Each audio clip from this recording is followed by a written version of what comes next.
Bonjour et bienvenue à cet nouvel épisode de Yes We Can. Je suis Ronel Boakep. Et je suis Flavien Voiture. Alors aujourd'hui, nous avons notre premier invité, Dr Inès Gassam. Avant de commencer, j'aimerais lui dire un très grand merci d'être là aujourd'hui parce que, vous ne voyez peut-être pas, mais elle est quasiment à thème. Elle a fait le déplacement pour venir sur le plateau aujourd'hui, après plus de 8 mois et demi de grossesse. Donc, avant de commencer, on dira un très grand merci à Inès et ensuite, on la laissera se présenter. Merci de me recevoir. Bonsoir tout le monde. Alors, Inès, je te laisse présenter. Qui es-tu? D'accord. Une fois de plus, merci de me recevoir. Donc, comme tu as dit, je suis Dr Inès Ngassam, de nationalité camerounaise, née au Cameroun. J'ai 37 ans, mariée depuis quelques années, 2 ans. Comme il a dit aussi, pas encore d'enfant, mais dans quelques semaines. Je suis enseignante chercheuse à l'université de Boya, au département de génie civil. Et donc, je suis honorée d'être là. Donc, voilà un peu. Merci pour cette présentation, Inès. Pourrais-tu nous parler de ton parcours depuis ta naissance jusqu'à maintenant? D'accord, ok. Comme je dis, je suis née au Cameroun, mais après le bac, j'ai dû quitter le Cameroun, quand beaucoup me faisaient à l'époque, pour aller continuer mes études à l'étranger. Donc, j'ai commencé en France, où j'ai commencé dans la chimie. Ensuite, je me suis orientée vers les matériaux. Pour le génie des matériaux, où j'ai fait des masters en génie des matériaux.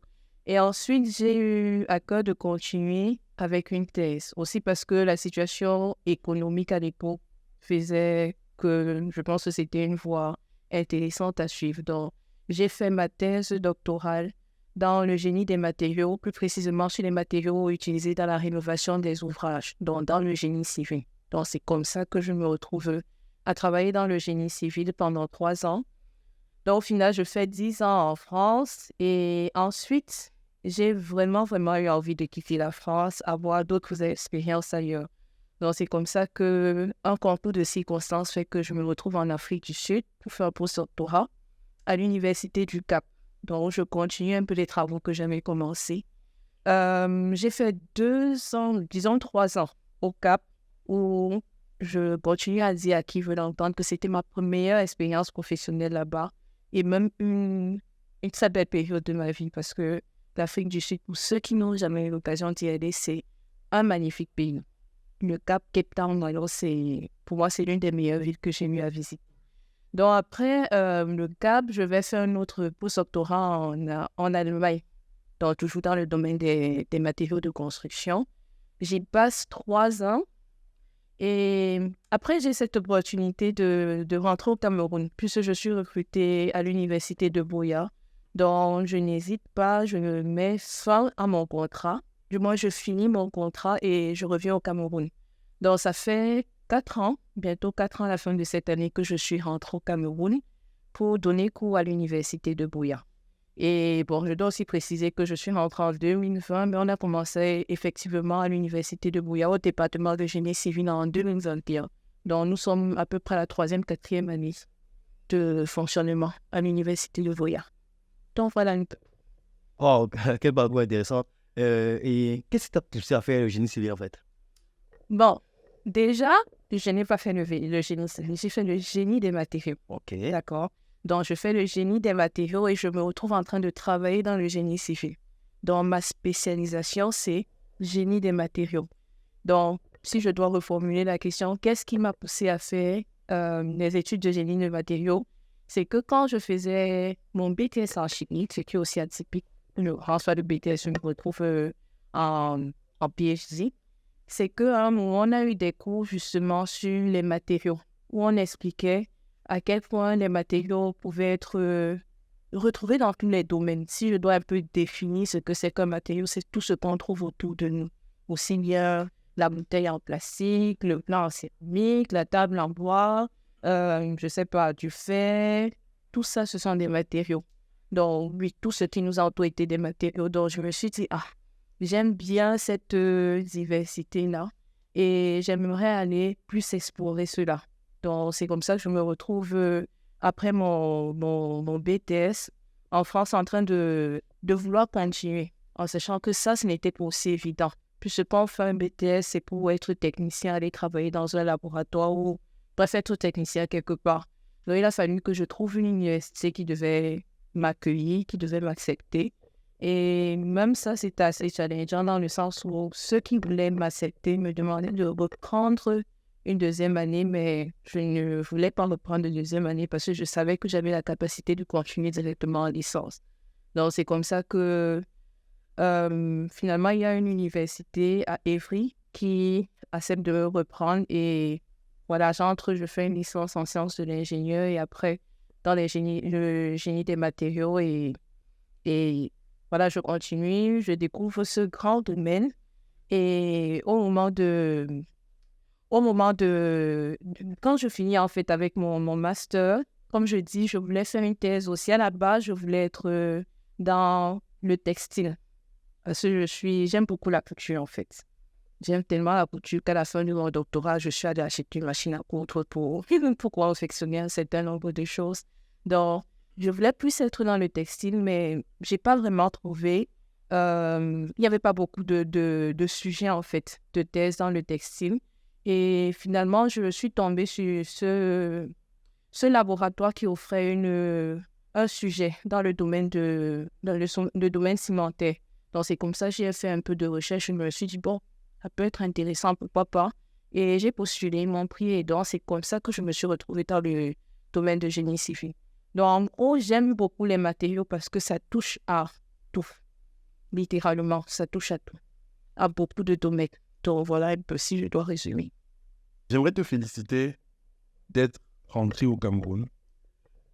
La plupart du temps, lorsque je voyage, j'ai l'impression que les gens pensent qu'on ne peut rentrer au Cameroun que pour deux raisons. Soit parce qu'on est rapatrié, soit parce qu'on a fait gérer des matériaux et qu'on attend que ArcelorMittal ouvre une filiale au Cameroun pour nous ramener. Je ne pense pas que le fait de revenir travailler dans une multinationale, ce soit rentrer dans son pays. En fait, c'est courir après une opportunité. Ça veut dire que même si c'était partout ailleurs, la personne serait partie. Donc, félicitations Merci. d'avoir décidé de mettre ta compétence au service du Cameroun. Mais j'aimerais que tu nous parles un peu plus en détail de ce que tu as vu comme différence de tes expériences en France, en Afrique du Sud ou en Allemagne, comme tu l'as mentionné tout à l'heure. D'accord. Ça, c'est une question vague. Enfin, là, je puis pas. Est-ce que tu voudrais que je précise? Allons-y. Quand je parle de différence sur le plan, par exemple, de l'orientation professionnelle, sur le plan de l'adéquation entre la formation et les expériences sur le terrain, qu'est-ce que tu as apprécié? Qu'est-ce qui pourrait être implémenté au Cameroun, par exemple, vu qu'aujourd'hui, on veut vendre une ambition concrète? D'accord. Bon, déjà, je suis dans le domaine de l'éducation, l'enseignement et la recherche. Okay. Donc ça, je place d'abord ça, je garde d'abord cela. Et quand j'étais en France, par exemple, pendant ma thèse, quelque chose qui m'a vraiment marqué là-bas, c'était que j'avais d'autres collègues qui avaient des thèses CIFRE. On appelait ça comme ça à l'époque, donc financées par des entreprises.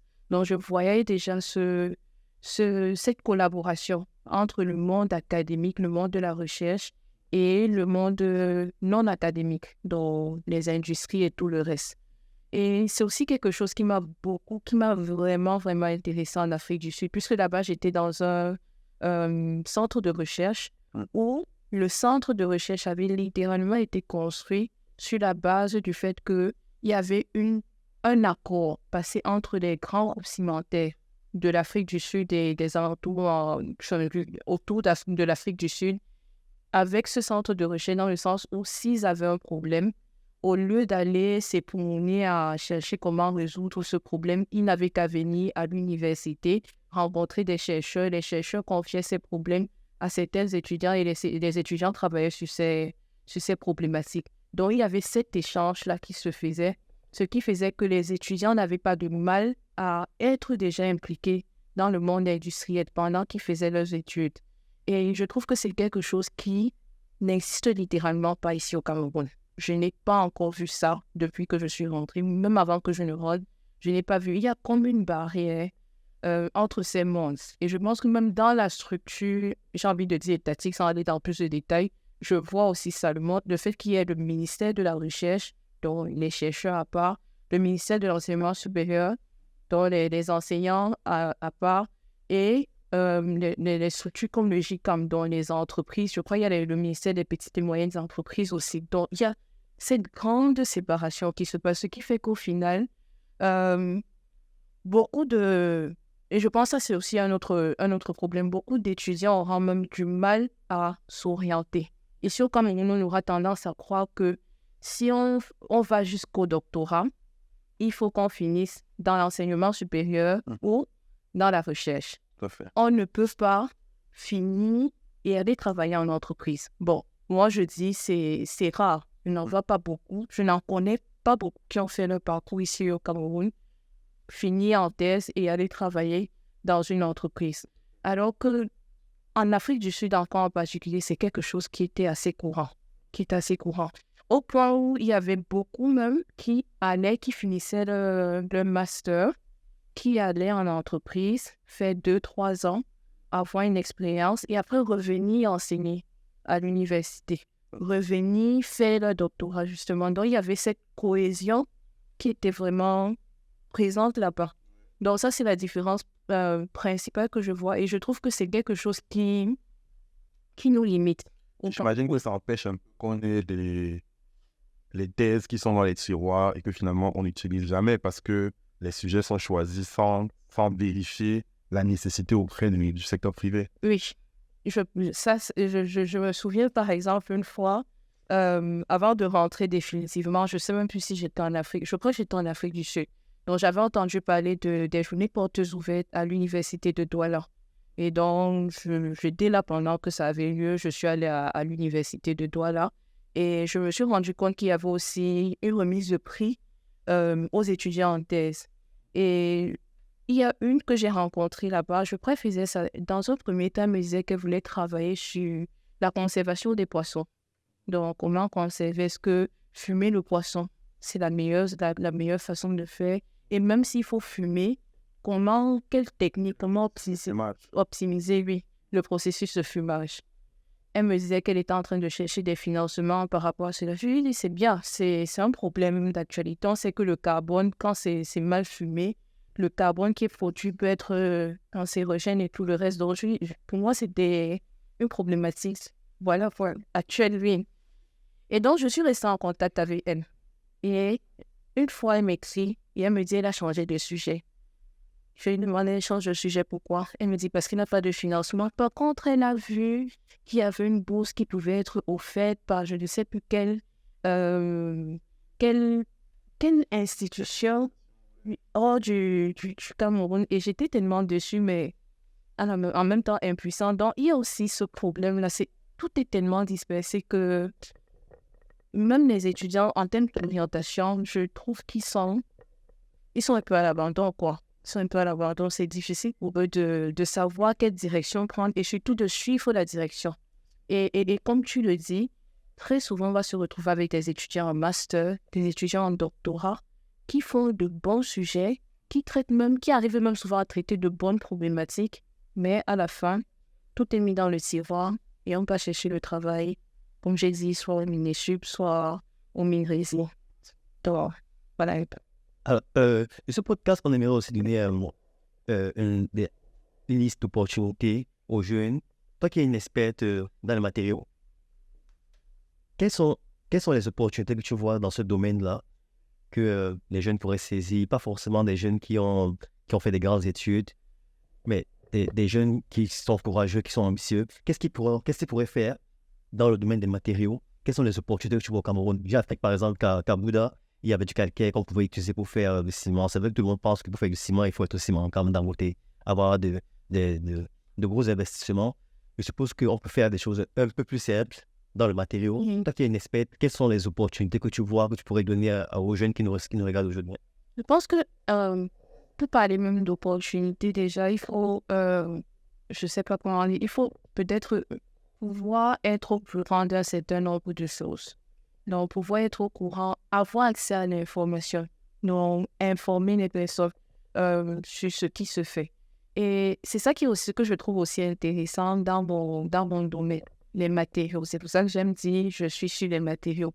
C'est que même dans le génie civil, il y a comme un manque d'information. Quand on dit génie civil, généralement, on pense au calcul de structure.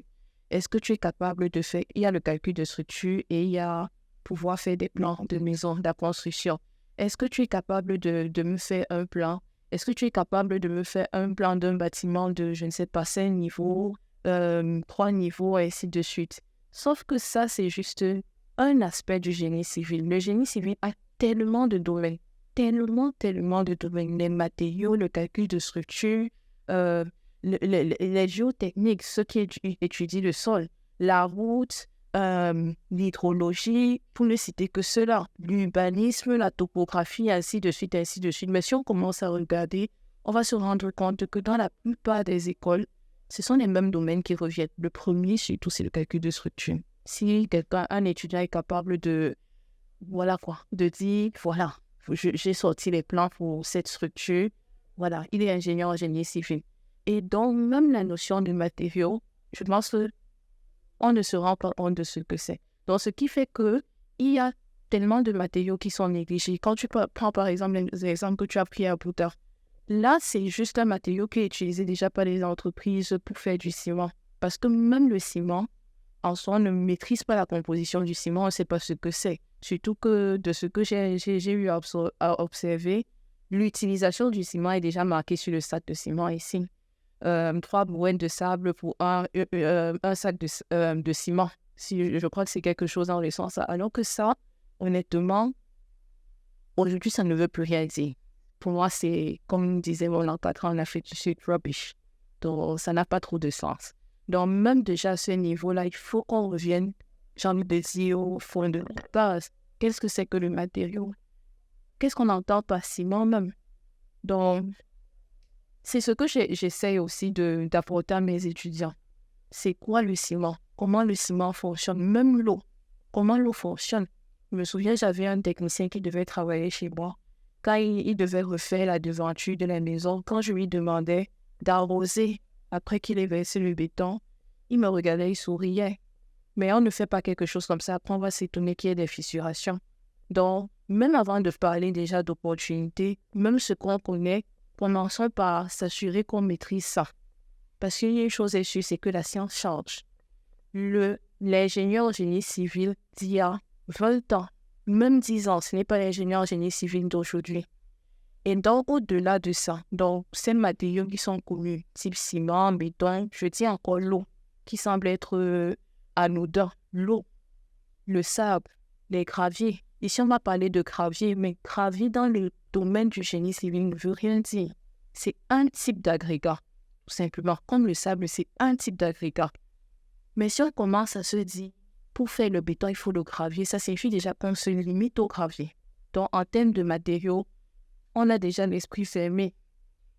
Ok, je vois, mais je dirais que tu donnes un exemple concret d'une opportunité qu'un jeune aujourd'hui qui nous regarde, là, qui est dans son petit village, là, s'est dit, ok, je n'ai pas fait des grandes études, mais je me rends compte au Cameroun, dans les matériaux, il y a telle opportunité que je peux saisir malgré l'état dans lequel je suis, en fait.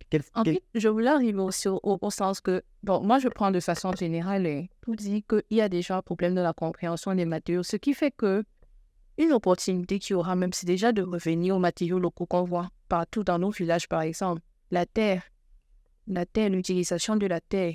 On a beaucoup de maisons qui sont vieilles dans les villages, mais qui ne sont pas encore tombées. C'est à base de terre.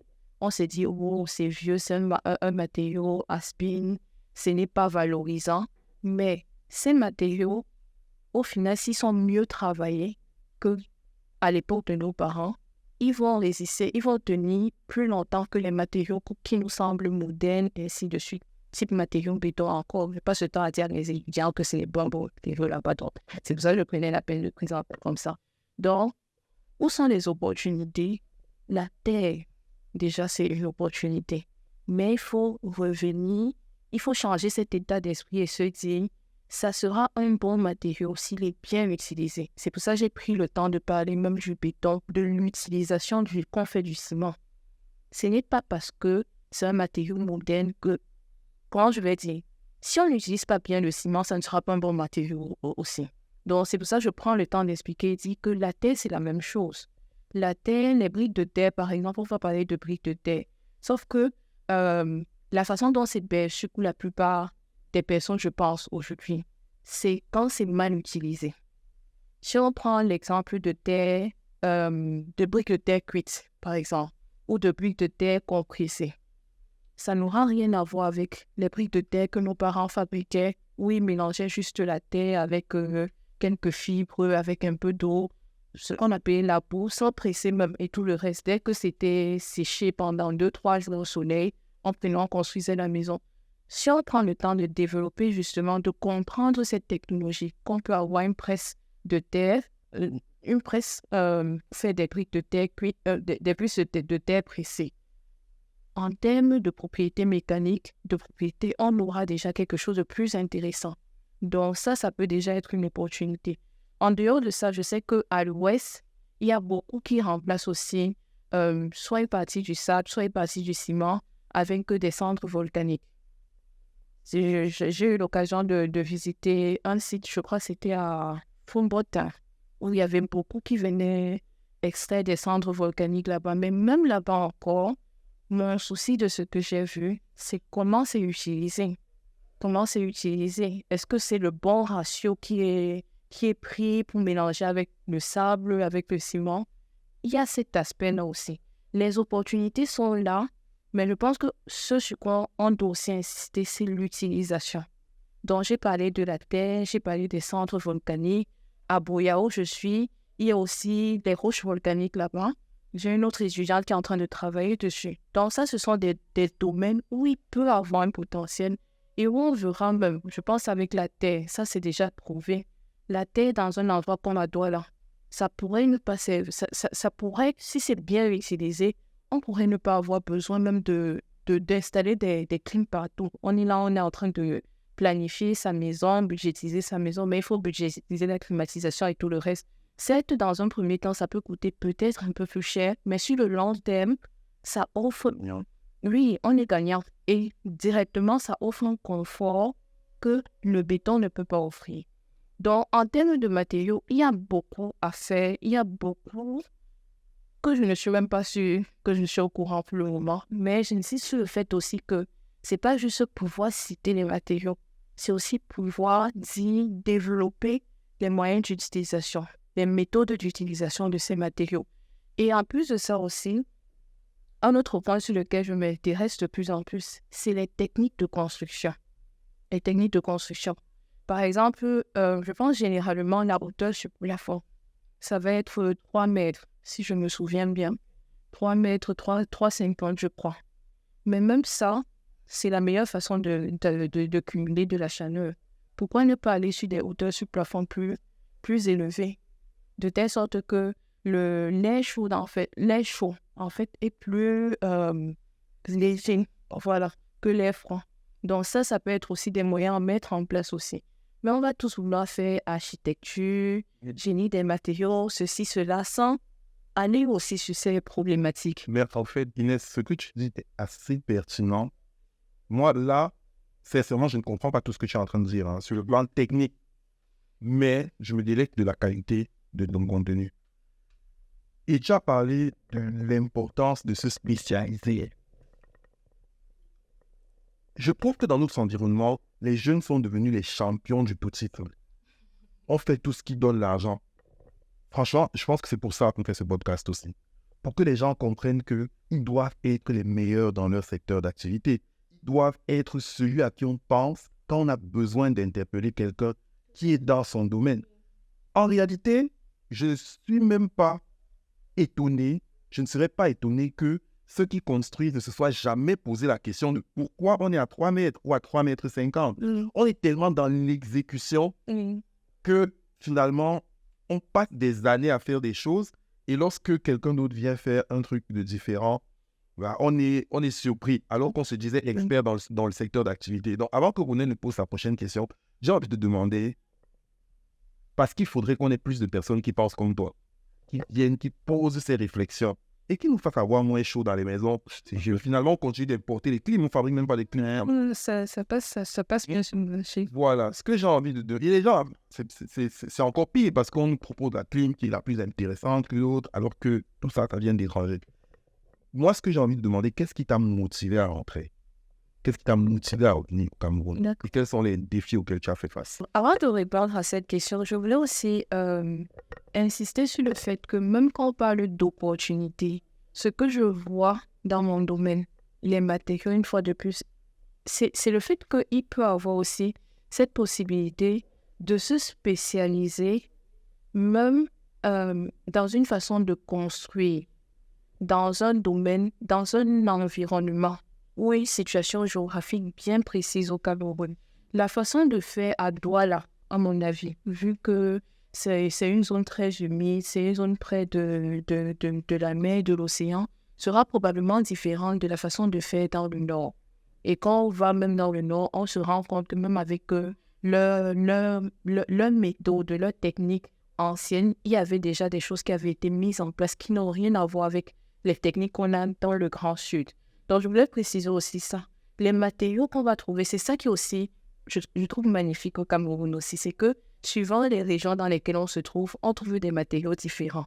Donc, suivant les régions dans lesquelles on se trouve, on peut avoir des techniques différentes et des opportunités différentes aussi. Oui, et même dans la façon de construire. Donc, maintenant, la question, pourquoi, qu'est-ce qui m'a motivé à rentrer?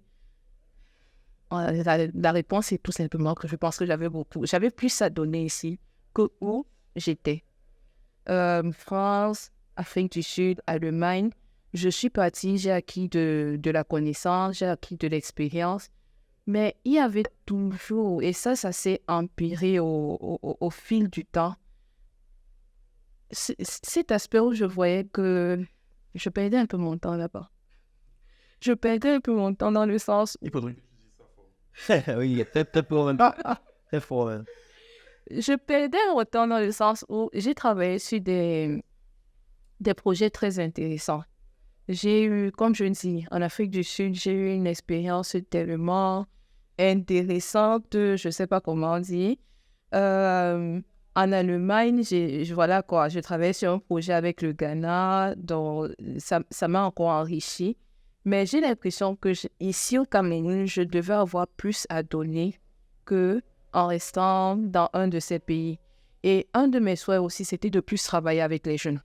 Ça m'intéressait aussi de pouvoir empower. En français, je ne sais pas comment on dit.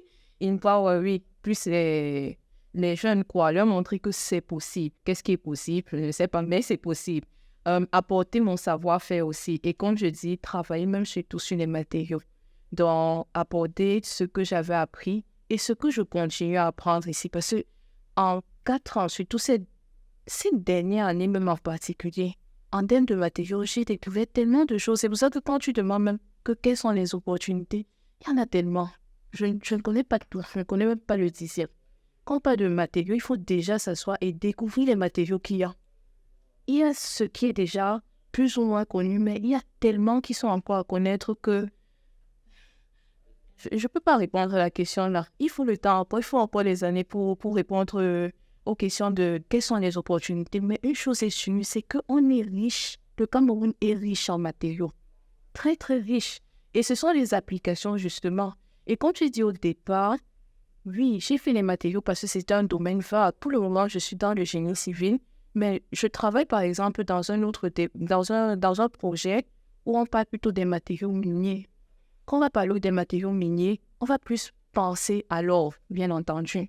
C'est ça qui dicte les bourses et tout le reste de la vie. Il y a l'or au Cameroun, ceci, cela.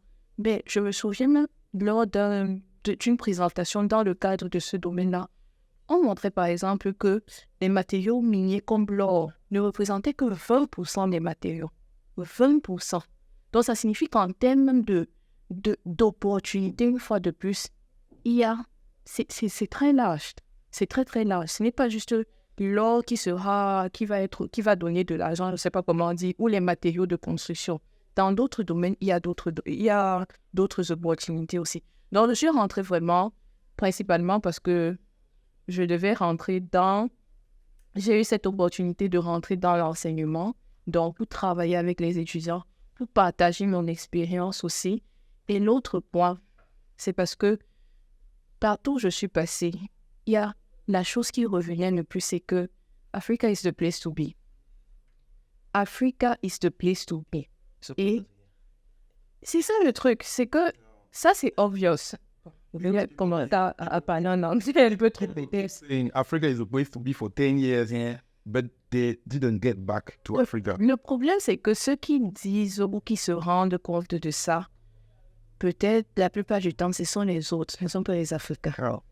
J'ai pas eu l'impression qu'il y ait eu beaucoup d'Africains d'avoir rencontré beaucoup d'Africains qui se rendent compte. Mais ça, c'est quelque chose qui est aussi sorti de mes expériences. C'est que j'ai toujours eu cette sensation, partout où je suis passée, de voir les autres agir plus en Afrique que nous-mêmes Africains. C'est la commise. C'est quoi ça? Pourquoi moi-même je ne peux pas rentrer galérer? Et voilà quoi, sans galérer. Je n'ai pas l'impression de galérer. Je pense, j'aime bien ce que je fais. J'aime beaucoup ce que je fais. Je m'épanouis. Mais c'est ça. Des difficultés. Waouh. Il y en a de Même, il y en a, mais honnêtement, je pense que les difficultés, c'est dans la tête. Je sais pas comment. En fait, je sais que pour rentrer déjà, j'ai pris... déjà, quand je partais, je savais que je voulais rentrer. Ça, c'est deux. Je suis partie en sachant que je devais rentrer. C'est la première échappe. C'était dans ma tête comme ça. Quand je ne sais pas, honnêtement, je serais rentrée après ma thèse. Mais bon, maman a parlé, j'ai écouté maman. Je pense qu'il faudrait un épisode sur les parents handicapés. Parce que eux, là... Non, en fait, ce n'est pas que c'était mauvais. Je pense que c'était bien. Le fait qu'elle m'ait motivée à ne pas rentrer pour le moment. Quand je regarde maintenant, je suis contente qu'elle m'ait parlé, que j'ai suivi. Parce que les autres expériences que j'ai eues m'ont plutôt confortée dans le fait que je devais rentrer. Et j'ai eu des expériences, donc j'ai gagné de ces expériences. Donc, l'idée, ce n'est pas aussi de dire, OK, je veux rentrer, j'ai fini mes études, je rentre, je porte mes affaires, je rentre comme ça, sans rien préparer et tout le reste. Je pense que ça, oui, on va faire face aux difficultés. Mais quand c'est bien préparé, on ne sait pas comment expliquer les difficultés qu'on a. Donc, ce que je voulais dire, par exemple, c'est que dans mon cas, avant de rentrer, je crois les 3 dernières années, j'étais régulière au Cameroun. Très régulière. Donc, ce qui fait qu'il y avait des réalités qui me frappaient déjà, même les courts séjours que j'avais à passer ici. Je me souviens, par exemple, un de mes derniers voyages avant de rentrer en Allemagne, porter toutes mes affaires et revenir ici. J'étais en voiture avec un de mes cousins. On était en train de faire un demi-tour. Et pam! J'entends pam sur la voiture. Et il me dit, une moto a cogné la voiture. Moi, je ne savais pas ce que c'était. Donc, un mototaximan, il s'est carrément écrasé sur la voiture. Et je me souviens, lui, il s'est dépêché de sortir pour aller regarder, comme s'il savait quoi faire. Moi, j'étais là, j'étais juste assise dans la voiture comme ça. Donc, ça, c'est la réalité de ce que je vais vivre ici. Donc, pendant peut-être 10 secondes, je ne savais même pas s'il fallait que je sorte de la voiture. Je ne savais pas. Mais pour moi, c'était OK, voilà les réalités qu'il y aura ici. Tu es en train de te préparer à arriver dans un nouvel environnement, dans un environnement qui sera différent de tout ce que tu as connu. Donc, sois sûr que c'est ce que tu veux, c'est où tu veux aller. Et c'est quelque part dans cet état d'esprit que je suis rentrée, en sachant que le Cameroun est particulier. Disons les choses comme elles sont. Le Cameroun est à part. Comme ma tante dit, ce n'est pas pour rien qu'on appelle ça le continent. Donc, c'est pour dire vraiment que les difficultés, il y en a, mais honnêtement, c'est difficile pour moi de citer que voilà tes difficultés. Quand il n'y a pas un couple amié, ça m'énerve. Quand il n'y a pas l'eau, ça m'énerve. Mais psychologiquement parlant, je pense que je ne m'attendais pas à autre chose. Tu as dit que tu te sentais plus utile à l'étranger. Et ça m'a rappelé un truc que moi, j'ai constaté avec beaucoup de gars de la diaspora qui vont te dire, je suis ingénieur en ceci, ingénieur en cela, mais à longueur de journée, ce qu'il fait, c'est de remplir des fiches Excel, en fait. Tu vois, les gars te disent, je suis ingénieur en électromagnétisme, mais il remplit les fiches Excel, il est dans les réunions, Zoom chaque jour. Et je lui dis souvent, mais tout ce que tu as appris là, en fait, si là-bas, tu n'es pas en train de pratiquer, ça veut dire que tu ne sais à rien, en fait. Ici, on a besoin de toi, en fait. Ici, il y a une menace. Tu vois, il y a des vrais problèmes, en fait. On a des vrais problèmes ici. Ça m'a vraiment beaucoup parlé parce que, justement, on a beaucoup de ces gars. Alors, dernièrement, je parlais justement d'un neurochirurgien américain qui est passé sur un podcast un peu célèbre, là, où il expliquait comment il gagne 5 millions de dollars et qu'il a fait médecine parce que son frère était atteint de méningite à l'époque. Et ça l'a poussé à faire médecine. Et il fait 17 ans de médecine. Il est neurochirurgien aux États-Unis. Au Cameroun, on a toujours des problèmes de méningite, en fait. Il est là. Et dans la vidéo, il expliquait qu'il a commencé en soignant des grandes mères qui avaient mal au cou. Des grandes mères dans les maisons de retraite, quoi. C'est-à-dire dans les maisons de retraite, des mamans qui sont en train de... qui sont là à la fin de leur vie, là. Et c'est là qu'il va vraiment travailler. Il redresse les pouls des gars, il redresse les machins. Alors que chez nous, on a encore des problèmes de méningite. Donc, franchement, c'est des gens de 25 ans. des gens de 25, souvent même moins jeunes. Souvent même moins jeunes. Parce que moi, j'ai mon petit frère, par exemple, qui est mort à 20 ans de la méningite. Donc, souvent, on ne se rend pas compte. On a encore ce problème-là. Et on a des gars qui sont à l'étranger qui sont totalement inutiles là-bas. Franchement, je suis très content de voir que tu as senti que là-bas, là, ma place, c'était plus là-bas, en fait. Ça, c'est totalement clair. Il y a tellement d'exemples dans le domaine-là. Je me rappelle j'ai une amie aussi, quand j'étais en France aussi, je crois qu'elle partait aussi en spécialisation. Je crois que c'était gastro qu'elle voulait faire. Et je lui ai demandé si elle comptait rentrer, parce que moi, je savais déjà que je devais rentrer. Elle disait qu'elle ne pense pas rentrer pour l'instant, parce que il n'y a pas encore le plateau technique ou d'équipement ou quelque chose comme ça. En fait, au final, c'est très simple d'avoir des raisons de ne pas rentrer. Je pense que c'est la chose la plus facile à faire. La chose la plus difficile, c'est de rentrer en fait et de trouver une raison.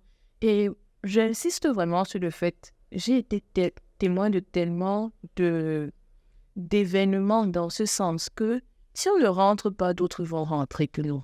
Que ce soit clair. Ouais. Les autres, là, ce seront pas les... Oui, on a la nature aurait du vide.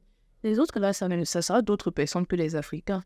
Et ils vont rentrer avec les moyens, ceci, cela. Parce que c'est pas comme si tous ceux qui vont venir faire les choses ici en Afrique, ce sont les Bill Gates avec de grands moyens et puis le reste, c'est qu'ils savent comment faire pour avoir ces moyens aussi. Et ça, je crois, c'est quelque chose peut-être qu'il faut qu'on comprenne aussi. Moi, je vois ça dans la recherche. Ouais. Le chercheur qui va venir travailler en Afrique, travailler beaucoup, c'est parce qu'il a acquis d'une façon ou d'une autre la capacité de lever des fonds pour venir travailler. C'est pas qu'il vient de je ne sais pas quelle famille de multimilliardaires depuis je ne sais combien de générations là.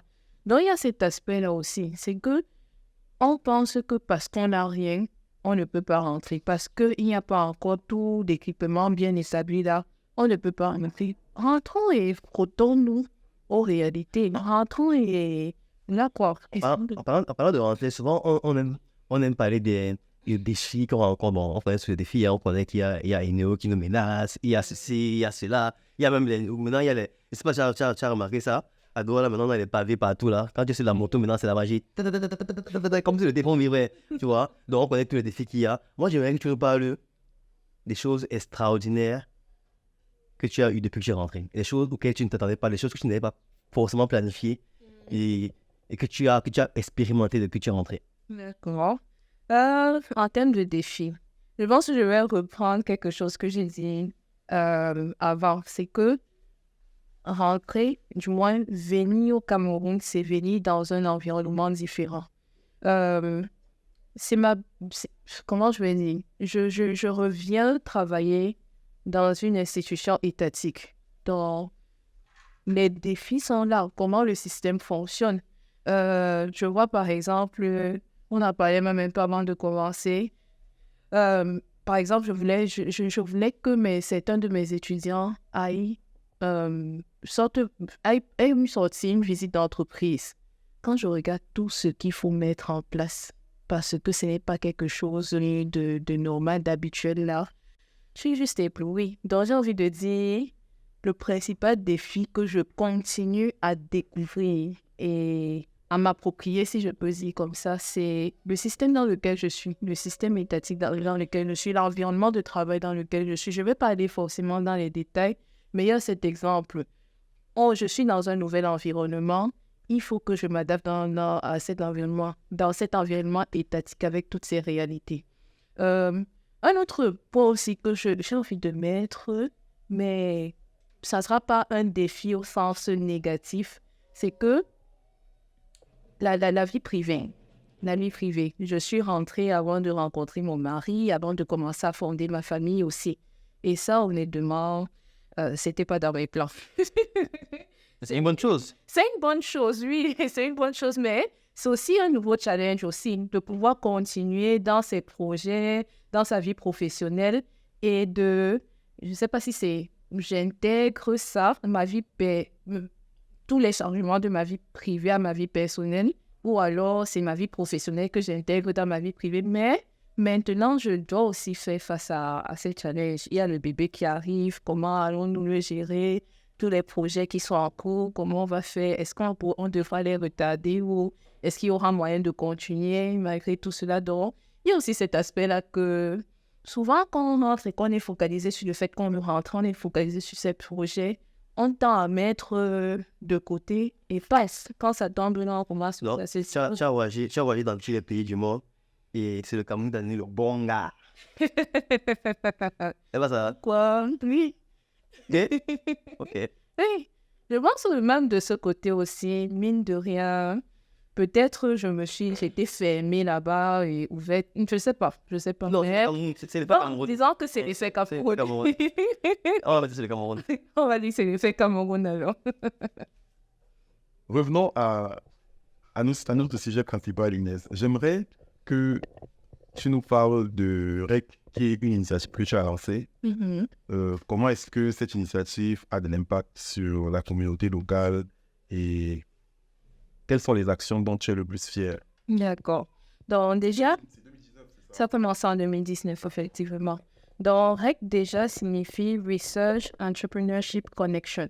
Donc c'est connexion entre la recherche, le monde de la recherche et de l'entrepreneuriat.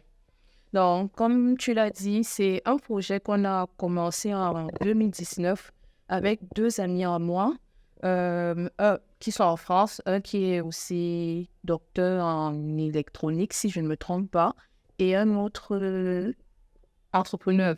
En fait, il a beaucoup de domaines. Donc, je ne vais pas taire les noms parce que j'ai oublié de demander si je pouvais donner le nom. Donc, nous sommes 3, en fait, cofondateurs de ce domaine.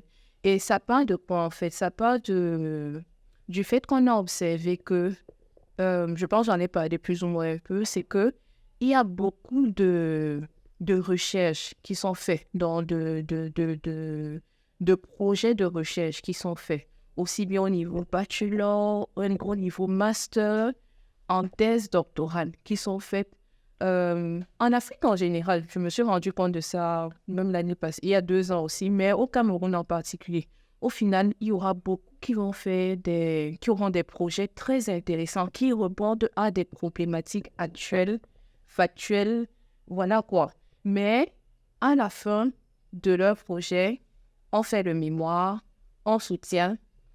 Le jour de la soutenance, toute la famille est là, on mange bien, on applaudit, on prend les photos et après, on porte le mémoire, on met sur une étagère. End of the story. Donc, l'histoire est finie comme ça. Et nous, on se demandait que, mais pourquoi? Et pour les doctorants aussi, c'est que dès qu'on devient docteur, là, comme je disais tout à l'heure, les prochaines options, c'est quoi? On commence à attendre le recrutement, la fonction publique, voilà l'intégration. Donc, pas d'autres alternatives de ce que j'ai observé pour la plupart. Donc, peut-être qu'il y a d'autres qui arrivent à se démarquer, mais généralement, c'est ça un peu. Donc, on s'est dit, pourquoi ceux-là qui ont la solution à des problématiques bien évidentes n'arrivent pas à transformer leur projet, peut-être en projet entrepreneurial, surtout que ça ne va coûter rien, j'ai envie de dire, d'essayer d'aller dans cette voie de se créer un emploi. Donc, c'est pour ça qu'on a commencé à réfléchir et on se dit peut-être on peut essayer de créer cette plateforme où on pourra rassembler aussi bien des entrepreneurs, des personnes qui ont eu ce parcours, donc des chercheurs entrepreneurs, comme on les appelle, et les mettre en rapport, donc et offrir cette plateforme où ils pourraient rencontrer ces étudiants qui sont en fin d'études, aussi bien de doctorat ou de master ou même de bachelor, pour qu'ils puissent échanger et voir comment, surtout les étudiants, les docteurs, même les jeunes docteurs, disons comme ça, ou même les étudiants en master, seraient capables de prendre ce projet, transformer en projet de fin d'études, projet doctoral, et les transformer en projet entrepreneurial. Donc, c'est d'où est né le REC. En 2019, on a eu notre premier séminaire, c'était à l'université de Douala. Et je crois que nous avions eu près de... Je crois que c'était 200 étudiants, là, si je me trompe pas. On avait plus ou moins rempli un amphi. Et justement, à cette occasion, on avait eu comme intervenant, je sais qu'il y avait 2 jeunes qui ont leur start-up, qui sont plus dans l'audiovisuel, je crois. Quand ce n'est plus mon domaine, je crois que je suis vraiment perdue. On avait eu un ami à moi qui travaillait à UBA qui est venu parler aussi de comment chercher des financements. On avait eu qui d'autre? Je crois que c'était ça. À l'époque, il y avait d'autres qui n'avaient pas pu se déplacer. Mais les échanges étaient vraiment fructueux. Beaucoup d'échanges entre ces personnes et les étudiants. Les étudiants avaient vraiment répondu présent. Et ce qui nous avait marqué, c'est que les étudiants ont vraiment montré un intérêt. Puisqu'après, on a eu beaucoup de retours sur le fait que ça les intéressait et qu'il faut une plateforme de ce genre. Donc, après, il y a eu le Covid, ceci, cela. Donc, c'est pour ça que depuis, on n'a pas eu d'autres activités. Mais on a vraiment senti que le besoin était là. Donc, il y avait cette nécessité d'avoir ce type de plateforme.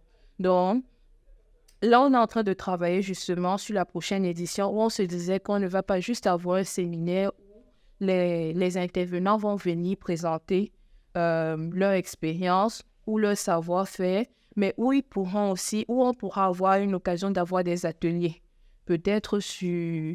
ou par exemple, ce qu'on envisageait faire, par exemple, c'est pouvoir donner l'opportunité à ces étudiants de présenter déjà leur projet de recherche, mais faire de telle sorte qu'à la fin de l'atelier ou du séminaire, la semaine qui s'étalerait sur 2, 3, 4 jours, qu'à la fin, ils puissent présenter le même projet, mais sous forme de projet entrepreneurial.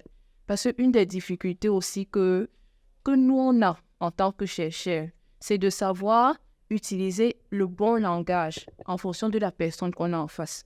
Je prends l'exemple, j'ai un cousin, par exemple, qui me parlait, une fois, il voulait avoir son restaurant où il voulait travailler, si je peux dire comme ça, faire de la nourriture locale. Donc, avoir, par exemple, à l'époque, il me parlait des spaghettis à base de farine de manioc.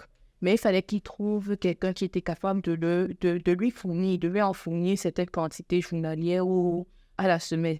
Il me dit qu'il avait rencontré justement cette chercheuse qui avait pu établir une bonne formule, produit des spaghettis à base de farine de manioc. Mais que quand il écoutait parler, la femme elle était plus en train de parler comment je vais dire, de tous les apports nutritifs. Elle parlait plus du côté scientifique de ce qu'elle avait fait. Sauf que lui, c'est un restaurateur, donc c'était pas son problème là. Lui, il voulait plus entendre quelle est ta capacité, la capacité de production de la femme. Est-ce qu'elle serait capable d'acheminer en temps voulu au restaurant, ce genre de choses. Donc, juste à cause de ça, il s'était dit qu'il ne pourrait pas travailler avec elle. Donc, il y a beaucoup de ce genre d'exemples. Je me souviens que moi-même, quand j'étais doctorante, j'avais suivi une formation en négociation, Business and Negotiation, quelque chose comme ça là. Et à la fin, c'était reparti sur 4 semaines, mais sur 4 mois aussi. Et à la fin, ce fameux cours de négociation, il y avait un monsieur qui était venu, je ne sais plus, c'était de quelle université, grande université anglaise, et il nous a demandé de monter un business plan qu'on devait présenter à de potentiels investisseurs. Il a vraiment insisté dessus. L'idée, c'était on monte notre projet et on doit présenter à des investisseurs. Et je me souviens, j'avais réussi à convaincre mes collègues de groupe qu'on parle de pavés, justement, en plastique et en sable. On a préparé le projet, mais on a plus insisté sur l'aspect social, que ce sont les populations qui seraient capables de produire ces produits, de les commercialiser et du coup, d'améliorer leur vie, leur niveau de vie. Donc, l'aspect social était là, le projet était rentable, mais nous, on a plus présenté l'aspect social. Et je me souviens qu'on était on était deuxième, on avait été classé deuxième, et j'étais vraiment frustrée et tout le reste. Il était venu me voir et tout le reste, et il disait que non, que côté finance, on n'a pas fait ce qu'on avait demandé. Que lui, il voulait savoir comment son argent devait être multiplié. Ce n'était pas l'aspect chez ça qu'il voulait avoir. Donc, c'est pour vraiment dire qu'il y a cette problématique aussi que je vois. Pour me répéter un peu, le fait que on a de bons sujets qui traitent des problèmes réels, mais on ne sait pas les transformer en solutions entrepreneuriales. Donc, si je comprends bien, en fait, avec Greg, vous voulez faire une espèce de pont où les chercheurs qui travaillent sur les problématiques locales pourraient rencontrer des entrepreneurs ou bien même des jeunes qui sont ambitieux. Et ils pourraient même mettre juste à la disposition de ces personnes-là des différentes opportunités, en fait. Parce que souvent, on a l'impression qu'il n'y a rien qui puisse se faire. Et pourtant, localement, il y a déjà des personnes qui ont fait le travail de recherche, de dire, OK, tel problème, voici un début de solution. Donc, avec REC, vous essayez vraiment vous allez démocratiser ces recherches-là. Est-ce qu'il y aura une plateforme où toutes les recherches seront mises? Parce que moi, par exemple, j'aime beaucoup lire des trucs comme ça. Est-ce que j'aurai une plateforme où je vais aller à dire, OK, par rapport même au maïs dans le pays, c'est là, qu'est-ce qu'on peut faire? Je m'en vais lire des trucs. Est-ce qu'il y aura une plateforme comme ça, en fait, que vous prévoyez de faire? Tu me donnes l'idée, je pense qu'on va faire cela aussi. On va faire cela. Parce qu'effectivement, comme je dis, au lieu que ça reste sur l'étage, ces solutions, créons une plateforme. On va vraiment le faire. S'il y a une personne qui travaille sur les problématiques d'immigration, pardon, pour commencer de parler parce que c'est grave. D'accord, c'est noté. C'est noté. On va enchaîner sur ton travail à l'université de Béa. Parce que tu es enseignante. Oui. Tu es enseignante à l'université de Béa. Et je suppose que, rentrant au Cameroun, tu as dû diviser ton salaire par beaucoup. Oui. J'aimerais que tu nous parles un peu de comment ça se passe tous les jours. Qu'est-ce qui te donne la force de continuer? Qu'est-ce que tu vois qui est vraiment extraordinaire? Qu'est-ce que tu vois qu'on pourra améliorer? Les choses que tu n'avais pas imaginées en rentrant. Et pourquoi tu es toujours là, en fait, en concernant ton travail à l'université? Les choses, qu'est-ce qui me donne la force de continuer? C'est que j'aime ce que je fais. J'aime ce que je fais. Je crois que c'est la première chose et la plus importante à mon avis. J'aime ce que je fais. Le temps que j'ai passé dans les différents pays, surtout après la thèse, dans la partie professionnelle, si je peux dire comme ça, j'ai eu l'occasion d'interagir avec les étudiants. Et j'ai vraiment apprécié ça. À l'Afrique du Sud, par exemple, bien que l'apartheid soit fini, il y a toujours cette division, par exemple, qu'il y a. Donc, je me suis retrouvée même là-bas en train de motiver quand même des étudiants à aller plus loin dans les études, des étudiants noirs sud-africains.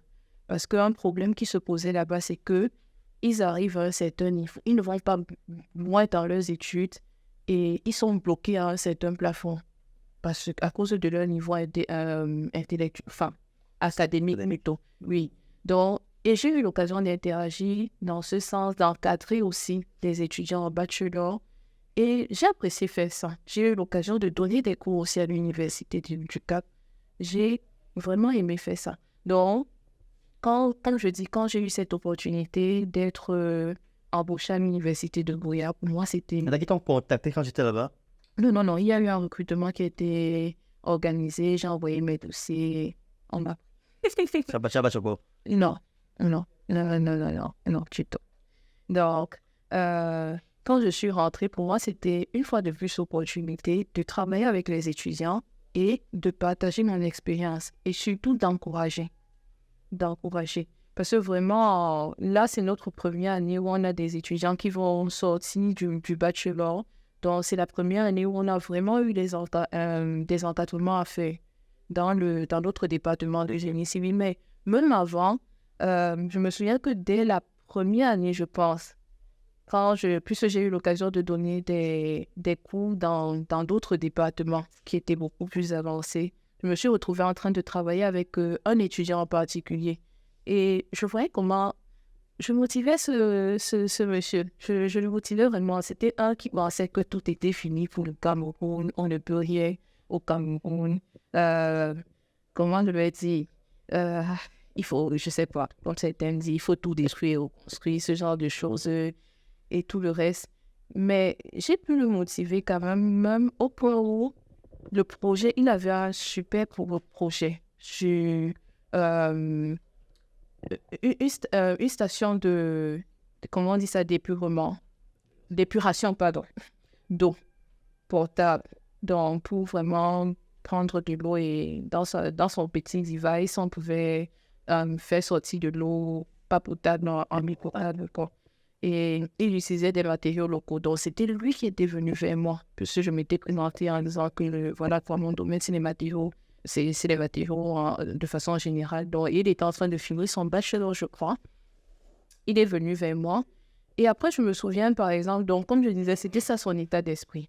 Et quand je travaille avec lui, je vois qu'il y a une autre opportunité il y avait un appel à projet.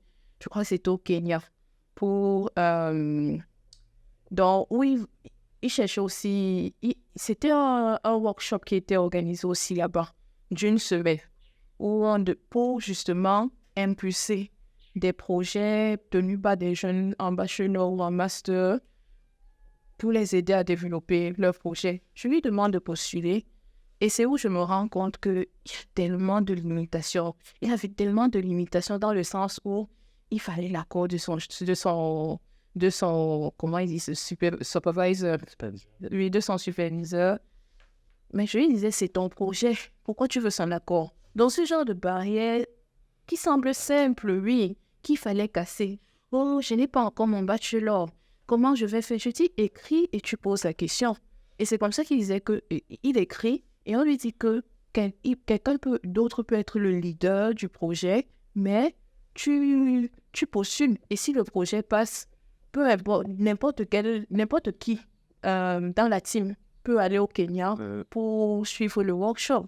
Donc, c'était le problème résolu. Le problème était résolu. Il pouvait mettre soit mon nom, soit le nom de son superviseur. Donc, il y avait toutes ces limitations. Je lui dis, mais ça cale exactement avec l'appel à projet. Ton projet cale exactement avec l'appel à projet. Pourquoi tu ne veux pas postuler? Madame, c'est comme ça, c'est ceci, cela. Donc, des petits trucs comme ça. Et finalement, il a postulé et on l'a pris. Malheureusement, il n'a pas eu son passeport à temps, mais si ce n'était que ça, il serait parti. Il serait vraiment parti. C'est où il se rend compte que, mais en fait, c'est possible, quoi. Donc, c'est possible de développer un projet et d'avoir ce genre d'opportunité au Cameroun, hors du Cameroun, ceci, cela. Et à partir de ce moment, c'était lui qui me cherchait maintenant, qui me dit, madame, il y a ça à signer. Il faut faire une lettre de recommandation pour telle chose. Madame, j'ai postulé là-bas. On m'a accepté. Oui, tout ça. Donc, c'est comme s'il y a eu le déclic là. Et ça, c'était la première année. Avant même que je le travaille vraiment dans mon département. Et jusqu'à présent, ça me motive. Je suis contente de faire ça. Je suis vraiment contente. Malgré les challenges, l'administration qui peut être, disons, différente. Ouais, je sais que c'est ce que je voulais faire. Donc, je continue à le faire. Et je pense que ça devient même plus intéressant maintenant. Ça devient plus intéressant. Mais du coup, Hélène, sur la base de tout ce que tu nous as dit, quels sont tes projets futurs dans le domaine des matériaux de construction? Mes projets futurs dans le domaine des matériaux de construction. Je pense que la première chose que je commence à faire maintenant, c'est de plus reprendre dans la recherche. Et comme je disais tout à l'heure, de plus travailler sur les matériaux alternatifs qu'on a au Cameroun. Là, par exemple, je ne sais même pas si j'ai le droit de dire, bon, j'ai quelques étudiants qui travaillent sur, disons, les matériaux alternatifs, donc tout ce qui n'est pas béton. Et je pense vraiment que c'est où il faut, à présent, se focaliser au Cameroun. Il faut arrêter. Le béton, tout le monde connaît déjà. Chacun utilise comme il veut. C'est bon. Mais mon cœur de métier maintenant, c'est d'essayer de former des jeunes et essayer de produire de la connaissance dans tous ces matériaux alternatifs. Le plastique, je pense qu'on est tous d'accord qu'on a un problème avec les déchets plastiques ici au Cameroun. Ouais. Ça, j'ai parlé de la terre, il faut valoriser ce qu'on a. La valorisation des matériaux locaux. Oui, ça c'est vraiment ce qui me tient à cœur, la valorisation des matériaux. Donc aussi bien, j'ai parlé de la terre, les cendres volcaniques et les autres matériaux que je ne connais pas encore. Donc c'est vraiment où je veux me donner. J'aspire à pouvoir avoir un labo de recherche qui sera en collaboration avec les petites, les moyennes, les grandes entreprises, mais qui développerait vraiment ces matériaux dans la construction dans un premier temps et plus tard peut-être dans d'autres domaines. J'ai parlé de ma passion pour le textile. La nourriture m'intéresse bien, donc on ne va pas se disperser pour le moment. On va rester déjà sur cet axe-là. Et quoi d'autre? Je pense que les matériaux, dans la façon dont je perçois maintenant, ça va aussi dans cette envie, ça va de pair avec l'envie de développer aussi, de former aussi plus de jeunes dans ce domaine. Donc des jeunes qui, j'espère, pourront être les prochains entrepreneurs dans le domaine. C'est vraiment quelque chose qui me tient vraiment à cœur. Si on pouvait développer, finaliser le développement, pourquoi pas breveter un nouveau matériau dans la construction et qu'un de mes jeunes étudiants, ce serait lui qui serait celui qui va développer l'entreprise ou gérer l'entreprise derrière. Pour moi, ce serait le summum de ma réussite. Flavien et moi, on compte aller s'installer à l'ouest du Cameroun. Et aujourd'hui, on se rend bien compte qu'à l'ouest du Cameroun, c'est un peu vide. Là. Il y a tout le monde qui fait son exode rural. Et on ne va pas s'installer non plus dans le désert. Et ce qu'on comptait faire plus tard, c'est essayer de repeupler l'ouest. Essayer de créer des activités intéressantes, de construire, de faire tous ces trucs-là, et de construire nos propres maisons aussi. Est-ce qu'on peut compter sur toi pour nous dire comment utiliser les matériaux là-bas pour construire les maisons les plus efficaces, que ce soit en conservation d'énergie, que ce soit pour se protéger contre le froid, ou que ce soit en termes de sécurité pour nos enfants qui vont y vivre, ou bien pour en mettre plein la vue aux bellistes, quoi. Tu vois, est-ce que tu pourrais nous donner des astuces, des trucs comme ça pour... C'est pourquoi je suis là. Definitely. Yes. Ok. Oui. Sur les matériaux en particulier, et tu as mentionné quelque chose aussi un thème qui me tient, pourquoi que même l'efficacité thermique aussi. Oui. Parce que jusqu'à présent, on le dit toujours, on dépend des néos, on dépend de... On dit la snake ou water. Oui. Vous voulez, en termes d'énergie aussi, il y a... Pour moi, c'est non exploité aussi. Géothermique aussi. Et même ça, si on arrive à développer soit la géothermie, soit c'est le soleil qui est en train d'arriver, de prendre de l'espace. Bon, je ne vais pas parler des generators, on appelle ça un peu. Moi, je ne comprends pas l'affaire là.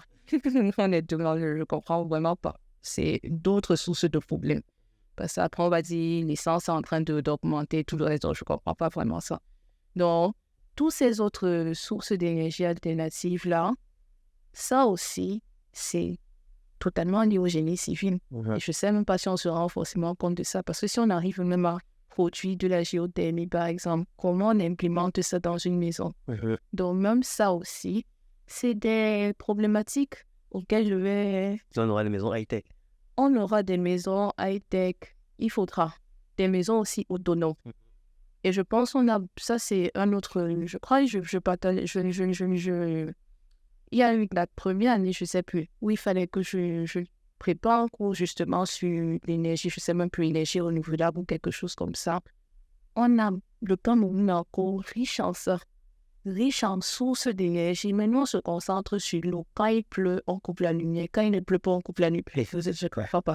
Oui, alors qu'il y a tellement d'autres sources d'énergie, mais je ne sais pas si c'est que c'est inexploité.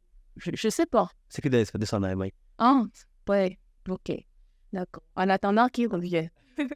En fait, c'est ça le problème. Donc, si je comprends bien, pour toi, dans ta vision aujourd'hui, l'avenir du matériau est local. Oui. L'avenir du matériau, c'est le matériau local. Et ça va baisser les coûts. C'est ça encore. Ça va améliorer la vie de beaucoup de personnes. Puisque ça va créer de l'emploi. Bien. Si on s'y intéresse. Et je pense que c'est lié, comme je disais aussi, à l'énergie. J'aimerais que tu nous parles un peu de ta vision pour le Cameroun. Je suis rentré au Cameroun et je suppose que tu vas bien repartir. Parce qu'on connaît beaucoup de gars qui ont fait les va-et-vient là. J'aimerais que tu parles un peu de ta vision, ce que tu vois pour le Cameroun, ce que tu aimerais que le Cameroun devienne à court ou à long terme, dans 5 ans, dans 30 ans. Quel est ton projet pour le Cameroun? Quelle est ta vision pour le Cameroun à court et à long terme? Ma vision pour le Cameroun. Ma vision... Je pense que ce que j'aimerais voir au Cameroun, c'est de voir plus de personnes qui croient au potentiel du Cameroun. Ouais. C'est Les abonnés, quoi. tout va commencer par là.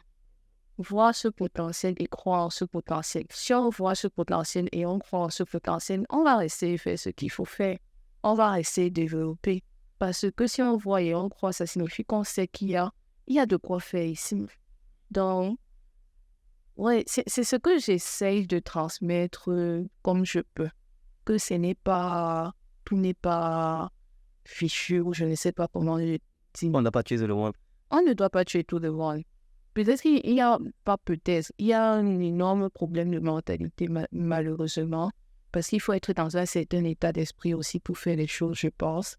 Mais ça, c'est un autre souci, comme je dis, mais il y a aussi cet état d'esprit où on doit être capable de se rendre compte de ce qu'on a comme richesse.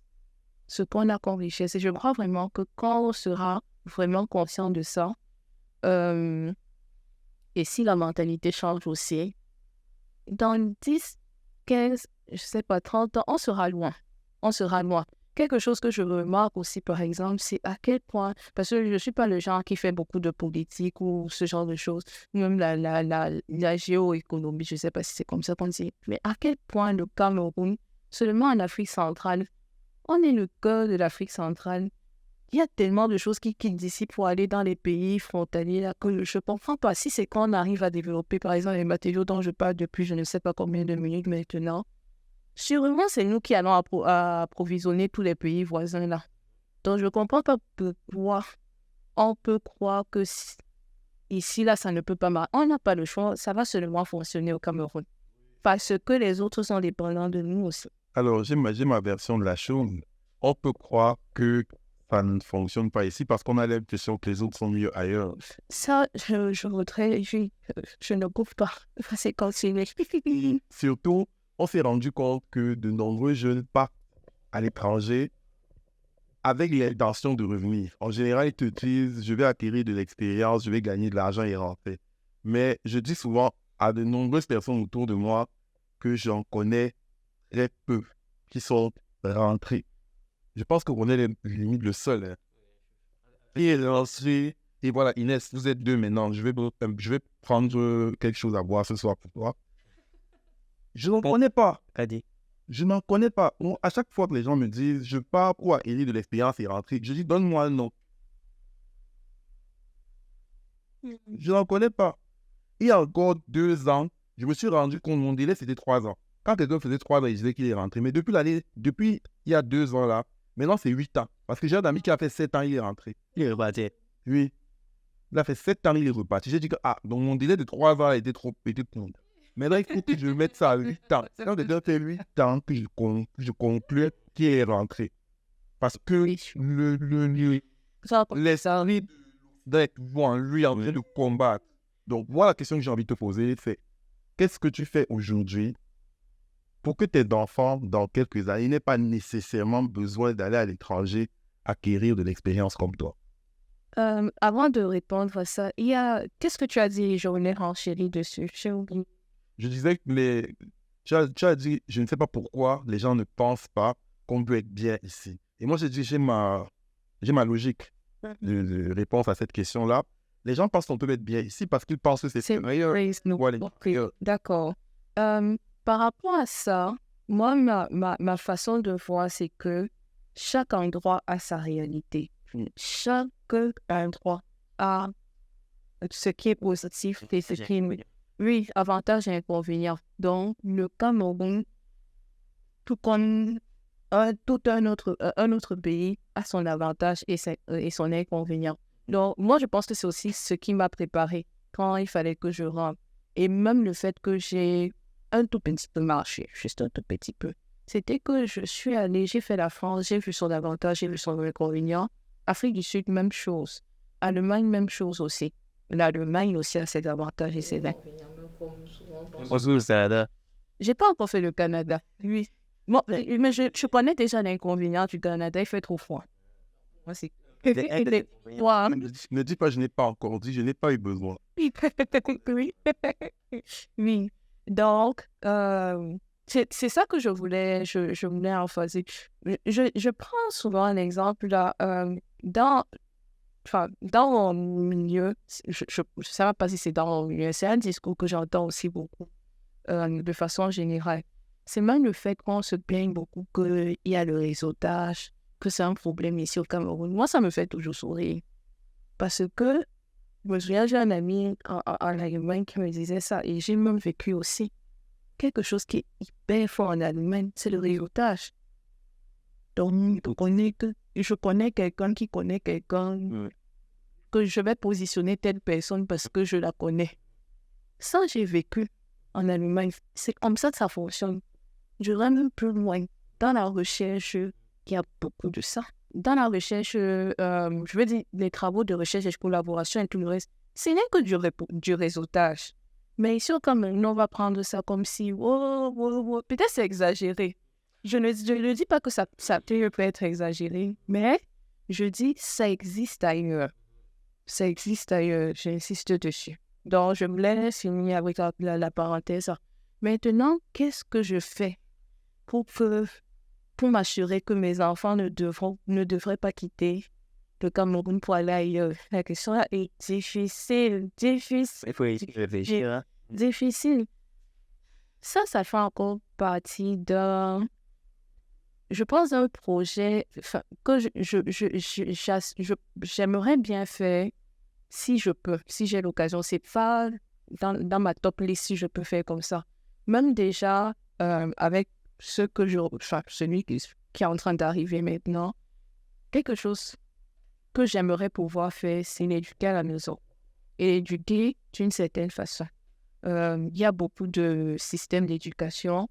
Je me suis intéressée à la Montessori, par exemple. C'est quelque chose que j'aimerais appliquer. Et pourquoi pas faire une école avec le système Montessori, de la maternelle jusqu'à, je ne sais pas quel âge, jusqu'à l'université, si ça s'applique à l'université.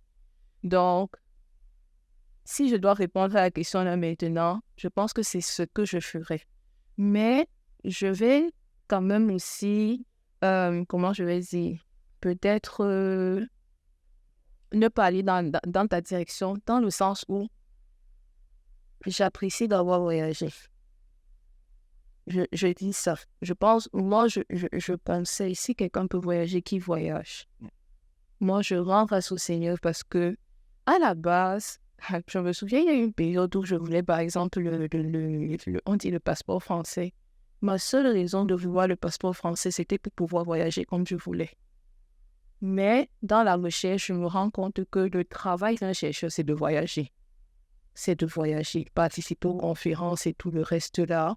Donc, et c'est ça qui m'a tellement, je pense, qui m'a tellement ouvert l'esprit, que je ne suis pas dans cet état d'esprit d'empêcher, de dire il ne faut pas voyager.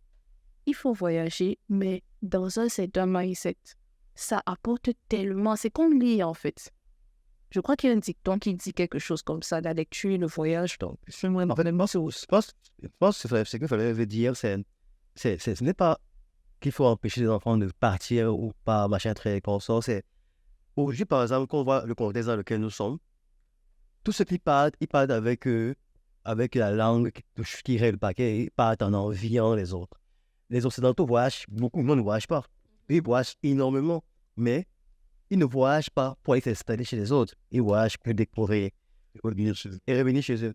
La question que je pense qu'il fallait me poser, parce que c'est une question qu'on se pose tous les jours, parce qu'on voit beaucoup de certains parents qui ont voyagé, comme tu dis, et qui sont revenus prendre des postes au ministère et qu'on sort, et qui demandent à les enfants de repartir, en fait. Et nous, on considère ces gens-là comme des gens qui ne sont pas rentrés.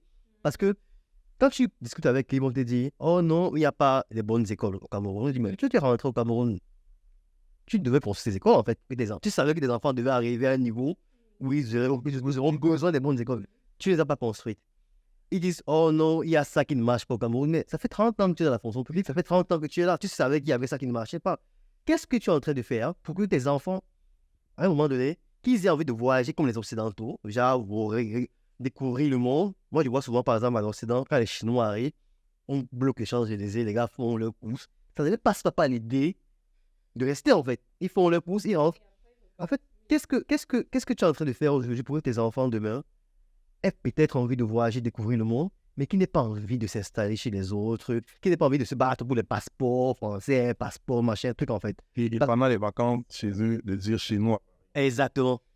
Exactement. Parce qu'en fait, je pense que c'est le point culminant, en fait. Si on n'arrive pas plus tard à avoir des enfants qui n'envient pas les autres, on aurait un peu échoué, en fait. Ils peuvent voyager, découvrir d'autres pays, ils peuvent aller faire un stage. On voit aujourd'hui les très grandes universités en Chine, mais ils font quand même faire des stages par Harvard, des consorts. Mais ils ne leur passent pas l'idée de rester là-bas, en fait.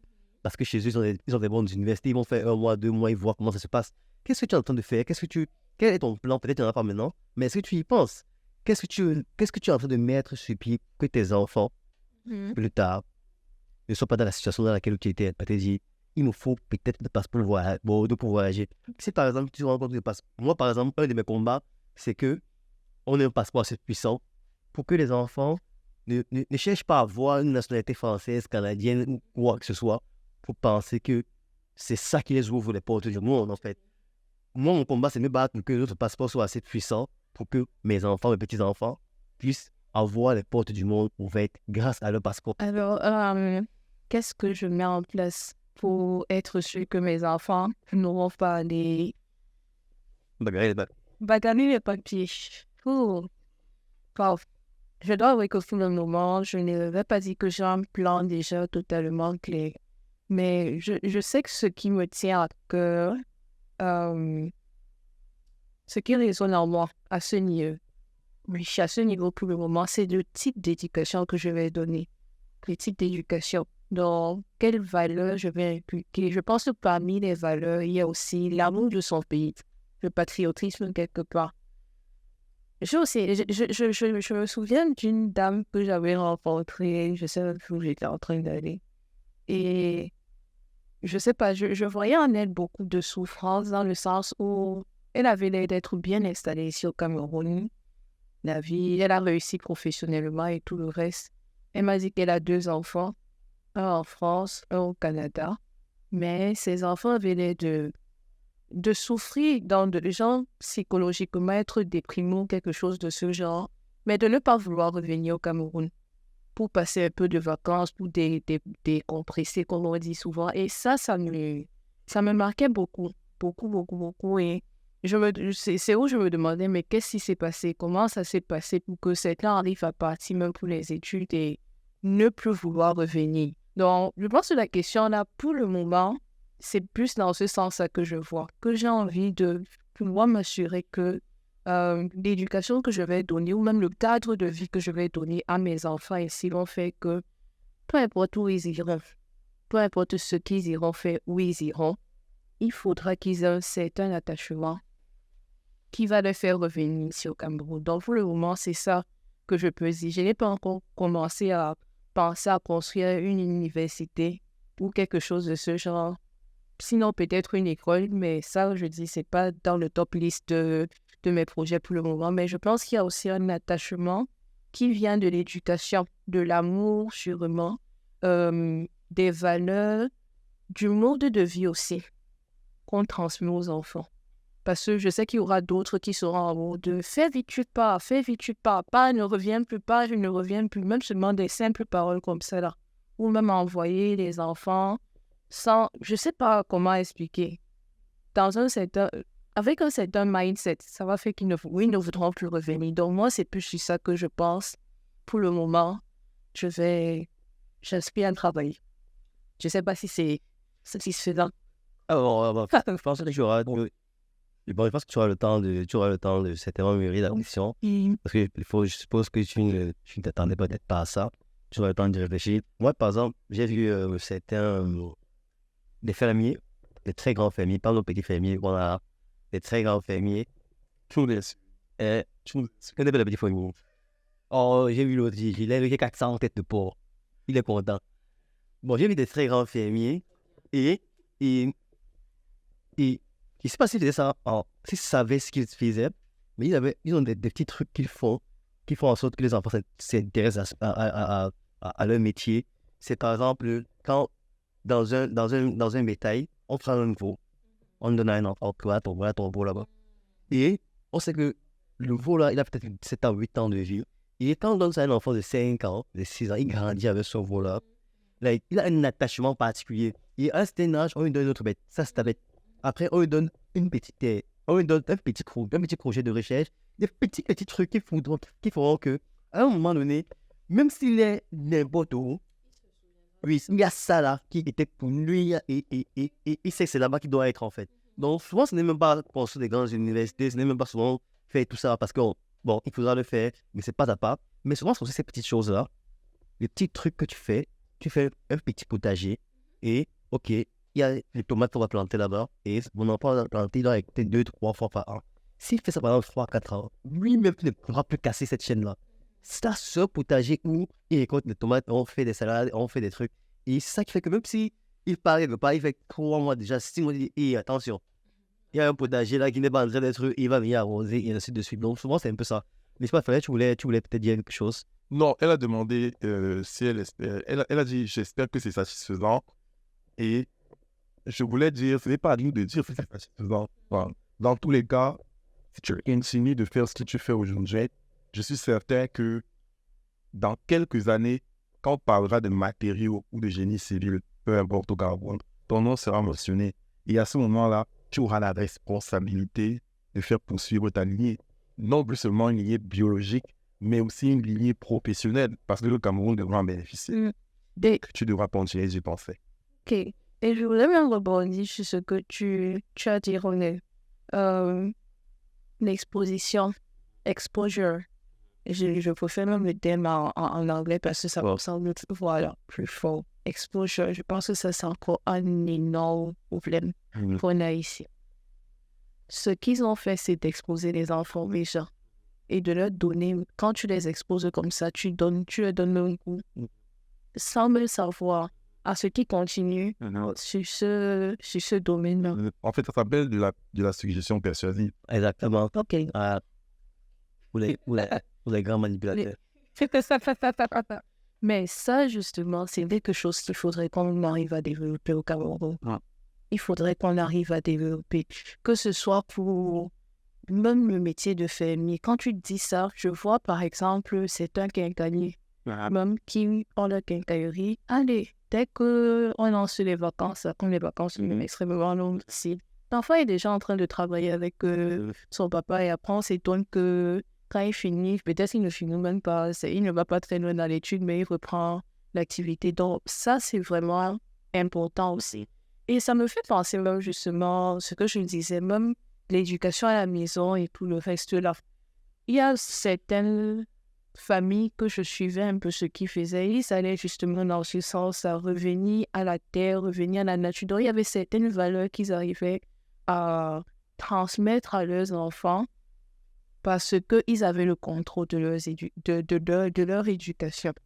Ce qui fait qu'il y avait un autre, ils vivaient de façon marginale, très très marginale. Son enfant est allé à l'école dans les grandes écoles, je crois que c'était en Allemagne que ça se passait. Et il vivait dans un confort spartiate, comme on dit. Son enfant a fini et tout le reste. Et on montrait son enfant là revenu ingénieur, je crois qu'il a fait en énergie justement. Et il est venu avec sa machine pour mesurer dans la vieille cabane de son papa où sont les pertes d'énergie et améliorer. Donc, lui donner un certain confort avec ce qu'il a acquis là-bas à l'école. Donc, ouais, je pense que si c'est de ce côté-là, peut-être je n'ai pas encore les bons mots pour mettre dessus, mais je pense vraiment que quelque chose que en tant que parent, on doit apprendre à faire, c'est l'exposure-là. Exposer les enfants, exposer, et j'espère que c'est même quelque chose que je fais avec mes étudiants. Donc, au fur et à mesure, je sais que je parle de plus en plus de mes expériences, de plus en plus par quoi je suis passée, de plus en plus du potentiel aussi. Dès que je peux, de plus en plus des opportunités aussi. Donc même là, par exemple, ils sont en bachelor, mais j'espère, par exemple, qu'il y a une qui va aller en conférence déjà au Nigeria. Un petit cours de la recherche, un petit cours. Parce que même quand on dit même qu'on veut voyager et tout le reste, quand moi j'ai dit je peux chercher le passeport Bordeaux, on me dit, mais me voici avec le passeport Ndolé. Je crois que j'ai suffisamment d'énergie. Et ça, pour le moment, je me calme, mais je sais que je vais recommencer avec le pied à terre ici au Cameroun, à cause de ce que je fais. Et ça signifie que si quelqu'un regarde ce que je fais, ça fait partie de, comment je vais dire, du requirement. Donc, tu ne peux pas te dire enseignant-chercheur et tu dis que tu es tous les jours à l'université ou dans ton labo. Tu dois voyager. Donc, c'est une autre façon de pouvoir voyager, par exemple. Donc, cet aspect d'exposure-là, je trouve que c'est aussi pertinent. C'est très, très, très pertinent. C'est un peu ce qu'on essaie de faire avec justement ce podcast. On essaye d'exposer la jeunesse aux personnes qui ont pas ça très intéressantes comme toi, qui ont fait des choses, qui racontent leur parcours, qui partagent des opportunités et tout. Nous sommes arrivés à la fin de ce podcast. C'était très, très, très intéressant, très enrichissant. Moi, je suis content parce que je sais que bientôt, tu vas m'aider à construire ma maison. Et je vais gonfler la vieille, je sais pas pour les autres. Enfin, moi, j'ai ma part. Je suppose qu'il y a beaucoup de personnes qui nous regardent là qui se disent comment est-ce que je fais pour contacter le docteur Inès, parce que je me dis, il y a peut-être des étudiants qui aimeraient te contacter, on a peut-être des entrepreneurs, on a des chefs d'entreprise certainement qui se disent ouais, voilà, une chercheuse qui fait quelque chose d'extraordinaire au Cameroun. Comment est-ce que les gens font pour entrer avec toi? D'accord. Donc, pour me contacter, j'ai déjà ma page LinkedIn. Je pense qu'on pourra mettre. On mettra le lien. Inès Ngassam, je pense qu'on tape Inès Ngassam, on tombe sur moi. Je ne suis pas sûr qu'il y en ait deux. Par rapport au REC aussi, on a une page internet. Un site web. Aussi, un site web, pardon. Oui. Donc là aussi, je crois qu'il y a un contact aussi. Enfin, il y a un parti contact aussi là-bas. Sinon, vous pouvez passer par Grel et Flavien aussi. Oui. Ouais, je pense que c'est. Et vous pouvez venir aussi à l'université de Bouillère, of course, oui. On est là.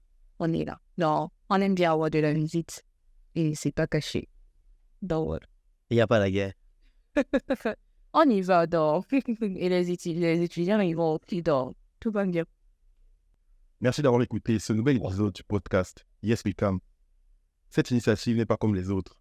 Pour valoriser un Cameroun ambitieux, nous avons mis à contribution l'excellence et la compétence d'une équipe de Camerounais disponibles ici sur place pour faire les choses avec rectitude. Si vous avez apprécié cet épisode, n'hésitez pas à partager, liker, à nous laisser en commentaire vos avis et suggestions afin que nous fassions encore mieux. Mais surtout n'oubliez pas, Yes We Come.